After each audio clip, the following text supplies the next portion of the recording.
Ce samedi 21 janvier 2023, Xavier a remporté la 4e édition du quiz des champions sur France 2.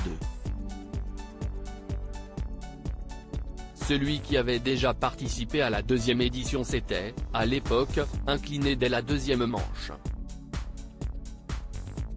Il revient auprès de Télé Loisirs sur ses impressions et son parcours.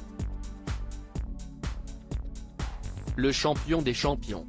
Ce samedi 21 janvier 2023, Xavier est devenu le 3e gagnant du jeu de Cyril Ferraud sur France 2, le quiz des champions. L'ancien gagnant des 12 coups de midi et de questions pour un champion succède à Benjamin et Francis, qui ont tous les deux déjà été victorieux à Slam et questions pour un champion.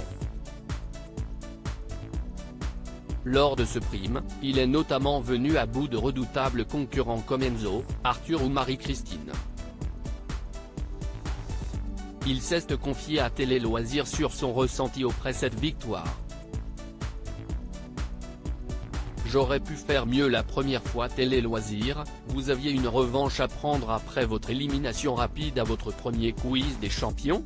Xavier, oui, j'avais à cœur de faire mieux que la première fois.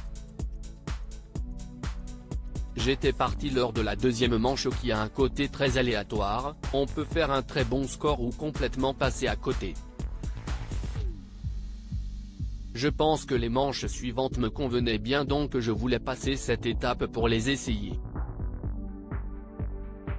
En plus, j'avais été éliminé sur une question de sport qui est un de mes domaines préférés. J'avais fait un score vraiment pas ouf sur un thème assez ouvert. J'ai été bloqué, j'ai mal pris l'intitulé. C'était un thème assez abordable et j'aurais pu faire mieux. Seuls des champions de France 3 avaient gagné le quiz des champions.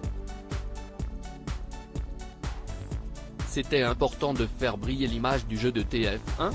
Oui, il y avait aussi un peu d'ego pour défendre les 12 coups de midi. Les 3 premières fois, il s'agissait de gagnants de questions pour un champion et Slam. Même si j'ai aussi gagné la cagnotte de questions pour un champion, je m'identifie plus aux 12 coups de midi et je suis content qu'on n'ait plus gagné. Vous vous attendiez à devoir affronter Sébastien en finale? Je le connaissais et je savais qu'il était très bon et qu'il avait fait un parcours incroyable dans Questions pour un champion et tout le monde a son mot à dire. Mais il y avait également d'autres très bons candidats sur la liste de départ. Je pense à Christophe notamment, je suis même étonné qu'il n'ait toujours pas remporté de quiz des champions vu son niveau immense. Je n'aime pas rester sur des échecs. Vous avez déjà remporté plusieurs jeux télévisés mais vous n'avez pas réussi à Questions pour un super champion. Vous l'aviez vécu comme un échec? Non, pas comme un échec, mais comme un semi-échec on va dire. Mais si j'ai l'occasion d'y participer à nouveau, ça serait pour faire mieux. Je suis un compétiteur et je n'aime pas rester sur des échecs. J'ai quand même eu l'occasion d'en gagner une, ce qui est déjà pas mal, mais pour la prochaine fois je compte faire mieux.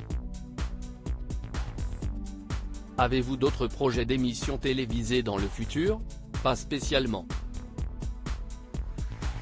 Je ne pense pas faire. Tout le monde veut prendre sa place car si est la case directe en face des 12 coups de midi et je ne me vois pas allécher la concurrence.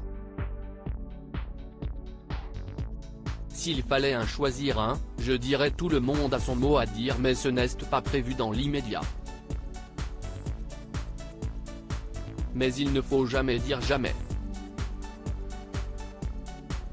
À lire aussi, les 12 coups de midi représentent un tiers de ma vie. Xavier se confie sur ses 10 ans de participation aux Jeux de TF1.